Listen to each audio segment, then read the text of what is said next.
Smart phone ഉപയോഗിക്കുന്ന എല്ലാ സ്ത്രീകളും ഈ സെറ്റിംഗ്സ് തീർച്ചയായും ചെയ്യുക. പുരുഷന്മാരും ചെയ്യുന്നതും നല്ലതായിരിക്കും. നിങ്ങളുടെ സ്മാർട്ട് ഫോണിൽ നിങ്ങൾ സെറ്റിംഗ്സ് എടുക്കുക. നിങ്ങളുടെ ഫോണിൽ നിങ്ങൾ സെറ്റിംഗ്സ് ഓപ്പൺ ചെയ്യുക. സെറ്റിംഗ്സ് ഓപ്പൺ ചെയ്തതിന് ശേഷം മുകളിലോട്ട് സ്ക്രോൾ ചെയ്യുന്ന സമയത്ത് നിങ്ങൾക്കിവിടെ നിങ്ങളുടെ ഫോണിൽ ആപ്ലിക്കേഷൻ മാനേജർ എന്ന് കാണാം. ചില ഫോണിൽ ആപ്ലിക്കേഷൻ ആപ്പ് എന്ന് കാണാം, ആപ്സ്.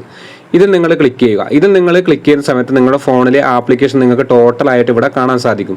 അതിനുശേഷം മുകളിലത്തെ 3 ഡോട്ട്സ് കാണാം. ഈ ഡോട്ട്സ് നിങ്ങൾ ക്ലിക്ക് ചെയ്യുക. ക്ലിക്ക് ചെയ്യുന്ന സമയത്ത് ഇവിടെ കാണാം പെർമിഷൻ മാനേജർ എന്ന് കാണാം. അതിൽ നിങ്ങൾ ക്ലിക്ക് ചെയ്യുക. പെർമിഷൻ മാനേജർ എന്ന് ക്ലിക്ക് ചെയ്യുന്ന സമയത്ത് നിങ്ങളുടെ ഫോണിൽ നിങ്ങളുടെ അനുവാദമില്ലാതെ നിങ്ങളുടെ ക്യാമറ, നിങ്ങൾ ഏതൊക്കെ ആപ്ലിക്കേഷൻ അലൗ ചെയ്ത് കൊടുത്തിട്ടുണ്ട്, ക്യാമറ ഓപ്പൺ ആക്കാനുള്ള അധികാരം നിങ്ങൾ കൊടുത്തിട്ടുണ്ട്, അതൊക്കെ നമുക്ക് ഇതിൽ കാണാൻ സാധിക്കും. നിങ്ങളിപ്പോൾ ക്യാമറ എന്ന ആപ്ലിക്കേഷൻ നിങ്ങൾ ഓപ്പൺ ചെയ്ത് കഴിഞ്ഞാൽ നിങ്ങൾ ഓൾറെഡി ക്യാമറയ്ക്ക് മാത്രം നിങ്ങൾ ആ പെർമിഷൻ കൊടുക്കുക. ബാക്കിയുള്ള ഒരുപാട് ആപ്ലിക്കേഷനിൽ ക്യാമറ ഓട്ടോമാറ്റിക്കായിട്ട് നിലയിൽ പെർമിഷൻ ആയിട്ടുണ്ട്. ഇതൊക്കെ നിങ്ങൾ റിമൂവ് ചെയ്യുക. ഇല്ലെങ്കിൽ നിങ്ങൾക്ക് 8ന്റെ പണി തന്നെ നിങ്ങൾക്ക് കിട്ടും.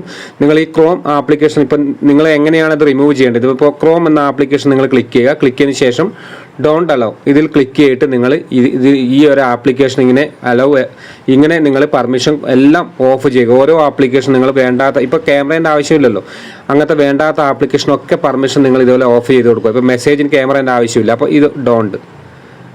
ഇതേപോലെ നിങ്ങളുടെ ഫോണിൽ വേണ്ടാത്ത പെർമിഷനൊക്കെ ചെയ്തിട്ടുണ്ടാവും, ക്യാമറ പെർമിഷൻ ചെയ്തിട്ടുണ്ടാവും, അതൊക്കെ നിങ്ങൾ റിമൂവ് ചെയ്യുക. ഈ വീഡിയോ ഇഷ്ടപ്പെട്ടെങ്കിൽ നിങ്ങൾ മറ്റുള്ളവരിലേക്ക് ഷെയർ ചെയ്യുക. ഇത് വളരെയധികം ഉപകാരപ്പെടുന്ന ഒരു വീഡിയോസാണ്.